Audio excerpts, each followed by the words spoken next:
Welcome back to my YouTube family. तो दोस्तों आज मैं आप लोगों के लिए लेकर आई हूँ ड्रामा सीरियल मुश्किल की एपिसोड नंबर 44। देखते हैं एपिसोड 44 में होता है क्या। लेकिन इससे पहले हमेशा की तरह आप हमारे चैनल को सब्सक्राइब करना, लाइक करना और कमेंट करना मत भूलिएगा, शुक्रिया। तो दोस्तों एपिसोड 44 में जो है फराज की अम्मी हरीम की अम्मी को बुलाकर उसको ये मशवरा देती है कि हरीम तो अभी बहुत जवान है, यंग है, जबकि मेरा बेटा इस दुनिया से चला गया है। अब उसका कोई मकसद ही नहीं है कि वो इस घर में रहे, तो बेहतर यही है कि आप हरीम का कहीं रिश्ता ढूंढें और उसकी अच्छी जगह शादी कर दें। तो ये सारी बातें जो हैं हरीम की अम्मी हरीम को बता रही होती है, लेकिन हरीम को ये समझ नहीं आ रहा होता मेरी सास ये सारी बातें कर क्यों रही है। उसकी सास को तो यही मसला हो रहा है कि कहीं मेरा बेटा फराज पर ये डोरे ना डालने लग जाए, उसको तो ये मसला अटकने लग गया है। तो यहाँ पर हरीम जो है वो खुश हो रही होती है, अम्मी देखें पुप्पो और मेरी सास को कितनी जल्दी है ना मेरी कहीं अच्छी जगह शादी करवाने की, बल्कि ये कह लीजिए उन्हें तो बहुत फिक्र है। वो अपनी अम्मी से बातें कर रही थी, तो दूसरी तरफ उसकी अम्मी ये कहती है उसे उनका मकसद ये है कि अब तुम्हारा कोई मकसद नहीं है, तुम इस घर में रहो। जबकि हरीम कहती है अम्मी आप समझ नहीं रही, वो मुझे इसी घर में रखना चाहती हैं और मुझे कहीं भेजना नहीं चाहती। तो उसकी अम्मी कहती है मुझे समझ नहीं आ रही तुम कैसी बातें कर रही हो, जबकि उन्होंने मुझे साफ साफ अल्फाज में कहा है कि मैं तुम्हारा कहीं रिश्ता देखूँ अच्छी जगह और तुम्हारी शादी कर दूँ। तुम्हारे आगे पूरी पहाड़ जैसी ज़िंदगी पड़ी है। लेकिन वो अपनी अम्मी को कहती है अम्मी आपको बात ही समझ नहीं आ रही। लेकिन उसकी अम्मी कहती है तुम बात करो तो मैं कहीं तुम्हारी शादी की बात चलाऊं। तो यहाँ पर जो है हरीम गुस्सा हो जाती है और अपनी अम्मी को कहती है खबरदार अम्मी, अगर किसी ऐसे वैसे अहरे गहरे लड़के से मेरी शादी करने का सोचा भी तो उसकी अम्मी उससे पूछती है कि तो तुम क्या चाहती हो, तुम यहीं रहना चाहती हो, तुम किससे शादी करना चाहती हो। तो यहाँ पर हरीम कहती है मुझे फराज से शादी करनी नहीं है। उसकी अम्मी सुनकर हैरान हो जाती है और कहती है तुम्हारा दिमाग ठीक है, वो शादीशुदा है और समीन का शोहर है। लेकिन वो अपनी चालों में भी अपनी अम्मी को भी फंसा रही होती है। वो अपनी अम्मी को राज़ी करना चाह रही होती है कि किसी तरह मेरी अम्मी ये बात मान जाए, लेकिन उसकी अम्मी ये सुनकर परेशान हो जाती है। दूसरी तरफ फराज अपने रूम में आता है और देखकर हैरान हो जाता है कि उसके रूम की सेटिंग किसने की। जब वो नौकरानी से पूछता है तो वो उसको जवाब देती है कि साहब हरीम बीवी ने आपके रूम की सेटिंग की। तो वो ये कहते हैं चलो ठीक है मैं उससे जाकर खुद बात करता हूँ। वो हरीम के रूम में आता है, दरवाज़ा नॉक करता है तो हरीम कहती है अंदर आ जाओ।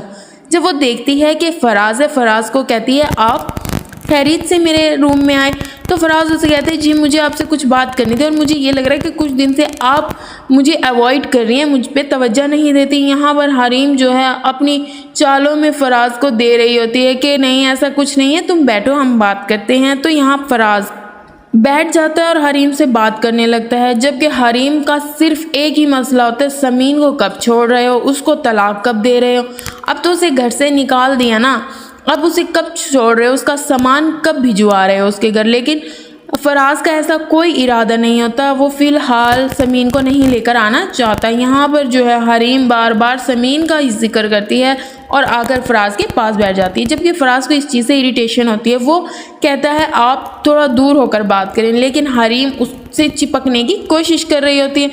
यहाँ पर फराज को कह रही होती है कि मैंने ना उसका सारा सामान इकट्ठा कर दिया। तो यहाँ पर फराज कहता है हाँ मैं यही पूछने आया था कि आपने मेरे रूम की सेटिंग क्यों चेंज की, जबकि मैं अपना रूम वैसा ही रखना चाहता हूँ।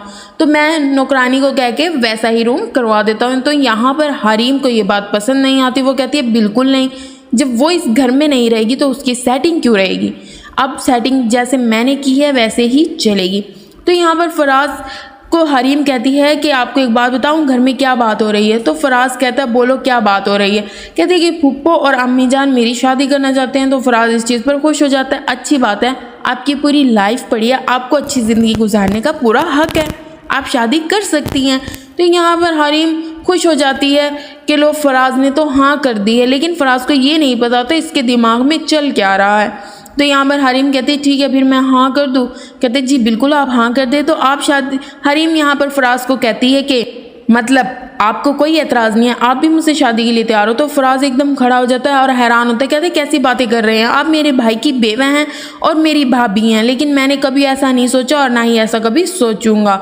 तो यहाँ पर हरीम जो है कह रही होती है तो आपने मुझसे शादी से इनकार करती है तो दूसरे जो कमाने लड़के हैं वो भी तो मुझे शादी से इनकार कर देंगे ना, मुझसे कौन शादी करेगा जब तुम ही इनकार कर सकते हो। जबकि फराज उसे यकीन दिलाने की कोशिश करता है मेरा ऐसा मकसद नहीं था, लेकिन ये बात आप अपने जहन से निकाल दें कि मैं आपसे शादी करूँगा। ये कहकर फराज वहाँ से चला जाता है और हरीम को इंतहाई गुस्सा होता है और कहती है तुम्हारी अकड़ को तो मैं मट्टी में रौंद के रख दूँगी। दूसरी तरफ पूरी फैमिली बैठी होती है और फराज की फूफो का बेटा आया होता है ज़ावियार घर। वो इतनी खुश होती है, ज़ावियार का जो मामू है उससे पूछता है कि बेटा कितने टाइम के लिए आए हो। तो ज़ावियार अपने मामू को कहते हैं मामू अब मेरा इरादा हमेशा के लिए यहाँ रहने का है, क्योंकि अम्मी के बगैर तो मेरा बिल्कुल दिल नहीं लग रहा। तो यहाँ पर जो ज़ावियार है वो अनीला से पूछता है कि अनीला क्या हुआ, तुम इतनी खामोश क्यों हो और टिकटॉक कैसी जा रही है। तो वो जवाब देती है कि जब से असफन भाई इस दुनिया से गए हैं मेरा कोई काम करने को दिल नहीं करता। जब ये बात होती है तो सारे घर वाले अफसुर्दा हो जाते हैं। तो यहाँ पर ज़ावियार कहता है बिल्कुल असफन भाई की कमी तो कोई पूरी नहीं कर सकता, वो हमें बहुत याद आते हैं। तो शाम को सारे लोग इकट्ठे खाने के बाद बैठे होते हैं, बातें कर रहे होते हैं। तो फराज भी ज़ावियार के पास बैठा होता है। वो बचपन की यादें जो हैं याद कर करके हंस रहे होते हैं और असफन को याद कर रहे होते हैं। जबकि यहाँ पर बात आती है समीन की। तो यहाँ पर जो है असफन का कज़न ज़ावियार कहता है कि फराज तुम भाभी से कब मिलवाओगे। तो फराज के पास इस बात का कोई जवाब नहीं होता कि वो क्या दे। तो वो एक दूसरे के मुंह की तरफ देखने लग जाते हैं। तो यहाँ पर जो है फराज की अम्मी अनीला को कहती है जाओ बेटा किचन में जाओ, सबके लिए चाय लेकर आओ। तो यहाँ पर हरीम कहती है नहीं चाय मैं खुद लेकर आऊँगी, फराज आप चाय पियेंगे। जबकि फराज कहता है नहीं मुझे चाय पीने की ज़रूरत नहीं है, मैं जाके सो रहा हूँ। तो ज़ावियार उसे रोक लेता है कि इतनी जल्दी क्या है तुम्हें सोने की, आज तो मैं आया हूँ बातें करेंगे। तो यहाँ पर जो है हरीम चली जाती है और हरीम की जो सांस है वो अपनी बेटी अनीला को भी किचन में भेज देती है। अनीला से हरीम अजीब व गरीब किस्म की बातें कर रही होती है कि तुम्हारा कज़न ज़ावियार इतना अच्छा है, तुमने उसके बारे में कभी नहीं सोचा, उससे जाके बातें करो, गपशप लगाओ। तो ये बातें सुनकर अनीला कहती है भाभी मुझे समझ नहीं आती आप ऐसी बातें क्यों करती हैं। वो चाय लेकर जाती हैं, सबको चाय देती हैं। तो यहाँ पर हरीम जो है फराज के लिए चाय लेकर आती है। फराज चाय लेकर टेबल पर रख देता है, नहीं पीता और सारे घर वाले हरीम को देख रहे होते हैं, क्योंकि हरीम की अजीब हरकतों की वजह से सब परेशान हो रहे होते हैं। तो यहाँ पर सारे आपस में बातें कर रहे होते हैं, लेकिन अनीला जो है वो परेशान होती है क्योंकि उसे अपने बड़े असफन भाई की याद आ रही होती है। दूसरी तरफ जो है समीन के घर वाले बहुत परेशान होते हैं क्योंकि समीन की फूफो बहुत ज़्यादा बीमार होती हैं और वो समीन को बार बार ये कह रही होती हैं कि बेटा मेरे बेटे आरिफ को माफ़ कर दो, मुझे माफ़ कर दो, मेरे सीने पर बहुत बोझ है, अगर मैं मर गई तो मैं अल्लाह को क्या मुँह दिखाऊंगी। यहाँ पर समीन कहती है फूफो कैसी बातें कर रही हैं, मेरे दिल में ऐसा कुछ नहीं है और मैंने तो कब से माफ़ कर दिया। तो यहाँ पे हरीम जो समीन है वो ये कहती है फूफो आप परेशान हो, मैं आपके लिए जूस लेकर आती हूँ। लेकिन वो अपने भाई को कहती है इब्राहिम कि अपनी बेटी को समझा लो, वो मुझे और मेरे बेटे को माफ़ कर दे। जबकि इब्राहिम साहब कहते हैं कि आपा ऐसी कोई बात नहीं है, आपको माफ़ कर दिया है। इब्राहिम समीन के पास आता है और कहता है बेटा मेरी आपा की ज़िंदगी थोड़ी सी है, पता नहीं आज हैं या कल होंगी या नहीं, तो तुम उसे माफ़ कर दो और आरिफ को भी माफ़ कर दो। जबकि समीन कहती है कि मेरे बस में ये नहीं है मैं आरिफ को माफ़ करूँ, उसने मेरे ससुराल में जाकर मुझ पर जो तोहमतें लगाई है ना वो मैं कभी भूल नहीं सकती। जब समीन का अबू ये सुनता है तो उसके पास से चला जाता है। दूसरी तरफ समीन की अम्मी बैठकर कुरान पाक पढ़ रही होती है, उसकी फुप्पो लेटी होती है। तो इब्राहिम साहब और समीन जो है उसके पास आते हैं। तो समीन कहती है फुप्पो जूस पी ले, लेकिन नहीं पी रही होती, कहती है मैं तुमसे नाराज़ हूँ, तुम मुझे और मेरे बेटे को माफ़ नहीं कर रही। तो समीन कहती है फुप्पो मैंने माफ़ कर दिया। तो उसकी फूफो इतनी खुश होती है, उसके हाथ चूमती है, उसे गले लगाती है।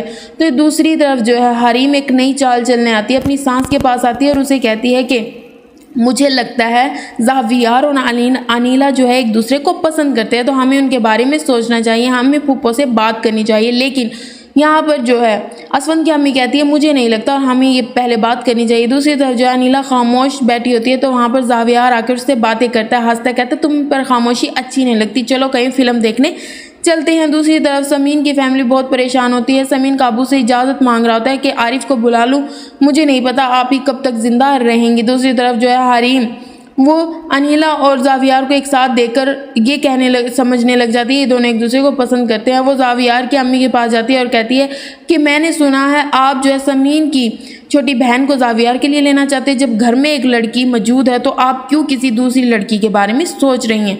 जब ज़ावियार की अम्मी ये बात सुनती है तो कहती है तुमसे ये बात किसने की है। लेकिन वो कहती है किसी ने नहीं की, मैंने इसे शिद्दत से महसूस किया। वो ये बात जो है फराज की फूफो के दिल में डाल देती है। उसकी फूफो परेशान हो जाती है। हरीम की चाल यही होती है कि सबको इस घर से निकाल कर फराज से शादी कर ले। तो दोस्तों उम्मीद करती हूँ एपिसोड आपको अच्छी लगी होगी, तो लिहाजा हमारे चैनल को सब्सक्राइब कर दें ताकि हर आने वाली लेटेस्ट वीडियो आपको बआसानी मिल सके। शुक्रिया, अपना ख्याल रखिएगा।